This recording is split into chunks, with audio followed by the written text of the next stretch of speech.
સુરેન્દ્રનગરમાં નવનિર્મિત બ્રિજમાં તિરાડો પડી જતા સ્થાનિકોમાં રોષનો માહોલ ફેલાયો। અંદાજે 5 કરોડના ખર્ચે બનેલા પુલ પર અઠવાડિયામાં જ તિરાડો પડી ગઈ।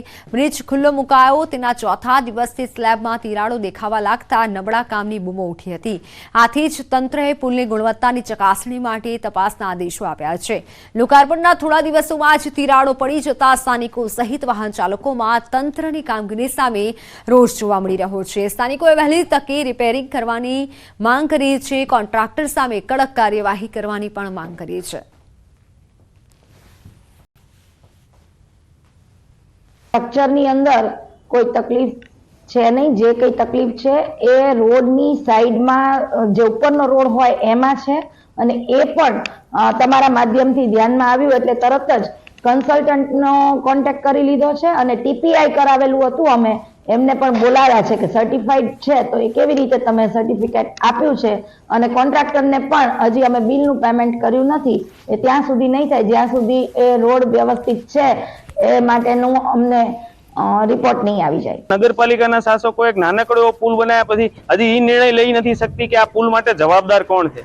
આટલા પુલ બનાવ્યા ઇન્સ્પેક્શન કર્યું, સેફટી સર્ટિફિકેટ કોણે આપ્યા, એનઓસી કોણે આપ્યા, આનો કોઈ ઉલ્લેખ નથી। આ પુલથી 200-500 મીટર આગળ ટાવર પાસે એક પુલ અંગ્રેજોએ બનાવ્યો હતો, એની 100 વર્ષની ગેરંટી આપીને લોકો ગયા હતા અને 100 વર્ષ પૂરા થયા પછી એ લોકોએ લેટર મોકલ્યો હતો કે ભાઈ અમારો આ પુલ બની ગયો છે। સુરેન્દ્રનગર જિલ્લા પંચાયતથી સર્કિટ હાઉસને જોડતા ઓવરબ્રિજનું અંદાજે ₹4.95 કરોડના ખર્ચે નવનિર્માણ કરવામાં આવ્યું હતું અને આ બ્રિજ લોકાર્પણ કરાયાના 5 જ દિવસમાં બ્રિજ પર ઠેર ઠેર તિરાડો જોવા મળી હતી। તેમજ નીચેનો જે ભાગ છે તેમાં પણ ક્યાંક ને ક્યાંક તૂટેલી હાલતમાં જોવા મળી રહ્યો છે। આપ ટીવી પરના દ્રશ્યોમાં જોઈ શકો છો કે લોકાર્પણ કર્યાના 5 જ દિવસમાં આજે બ્રિજ છે બ્રિજની નીચેના ભાગમાં પણ ક્યાંક ને ક્યાંક સળિયાને એવું દેખાવા લાગ્યું છે। તેમજ બ્રિજનો જે ઉપરનો ભાગ છે તેમાં પણ ઠેર ઠેર તિરાડો જોવા મળી રહી છે અને બ્રિજ છે એ ક્યાંક ને ક્યાંક એનો એક ભાગ છે એ દિવાલ છે અલગ થઈ ગઈ હોય તેવા પ્રકારના દ્રશ્યો જોવા મળી રહ્યા છે।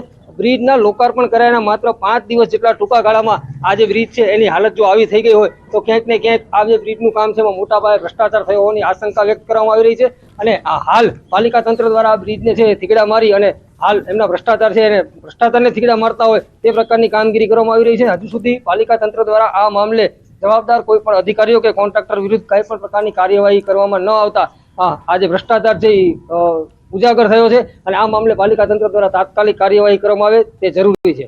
અક્ષય જોશી, ન્યૂઝ 18 ગુજરાતી, સુરેન્દ્રનગર। તો જામનગરના જોડિયામાં પાણીના ટાંકા પાસે કોઝવે જર્જરિત હાલતમાં છે। જોડિયા પંથકમાં આવેલા પાણીની ટાંકા પાસે ગામમાં પ્રવેશતા જ કોઝવેમાં મસ્ત મોટું ગાબડું પડ્યું છે। ધરમલાલ ચોક તરીકે ઓળખાતા વિસ્તારમાં કોઝવેમાં ગાબડું પડતા વાહન ચાલકોને ભારે હાલાકી વેઠવાનો વારો આવ્યો છે। આ કોઝવે પર સામસામે વાહનો આવી જતા સમયે વાહન ચાલકોને મુશ્કેલી થઈ રહી છે। આ પુલની તાત્કાલિક મરામત કરવામાં આવે તેવી ગ્રામ્યજનોની માંગણી છે। જામનગરના જોડિયામાં આવેલ કોઝવે છે તે ઘણા લાંબા સમયથી તૂટ્યો છે। જે પ્રકારના દ્રશ્ય આપ જોઈ રહ્યા છો, હાલ જે કોઝવે છે તે તૂટેલ જોવા મળી રહ્યો છે, એથી લોકોને પસાર થવું છે તે પણ મુશ્કેલ બની રહ્યું છે। હાલ જામનગરના જે જોડિયા પંથકનો આ કોઝવે છે ત્યાંથી જે પ્રકારના દ્રશ્ય આપ જોઈ રહ્યા છો, કોઝવે જે તૂટ્યો છે અહીંથી વાહન ચાલકોને પસાર થવું મુશ્કેલ બની રહ્યું છે। હાલ જે પ્રકારે આપ દ્રશ્ય જોઈ રહ્યા છો, શાળામાં જતા બાળકો છે તે પણ અહીંથી જ પસાર થાય છે, કારણ કે ગામમાં જવાનો જે મુખ્ય રસ્તો છે આ રસ્તો પણ આ છે અને આ ઉપરાંત જે અન્ય રસ્તો છે તે પણ જોવા મળી રહ્યો છે જ્યાંથી લોકો છે તે પસાર થઈ રહ્યા છે। વડોદરામાં શિનોર તાલુકા સહકારી ખરીદ વેચાણ સંઘ વિવાદમાં આવ્યું છે। ખરીદ વેચાણ સંઘના પૂર્વ મેનેજર સામે ફરિયાદ નોંધાઈ। પૂર્વ મેનેજર મનોજ પટેલ સામે ઉચાપતનો આરોપ। શિનોર તાલુકા સહકારી ખરીદ વેચાણ સંઘના પ્રમુખે ફરિયાદ કરી છે। 11 લાખથી વધુની ઉચાપત કર્યાનો પૂર્વ મેનેજર પર આરોપ છે। નવેમ્બર 2019થી માર્ચ 2023 સુધી મનોજ પટેલ કાર્યરત હતા। પૂર્વ મેનેજર મનોજ પટેલે ફરજ દરમિયાન રોકડ રકમ તેમજ ખાતરના સ્ટોકને પોતાના અંગત વપરાશ કરી નાણાકીય ઉચાપત કરી। શિનોર પોલીસે પૂર્વ મેનેજર મનોજ પટેલ સામે ગુનો નોંધી કાયદેસરની કાર્યવાહી હાથ ધરી છે।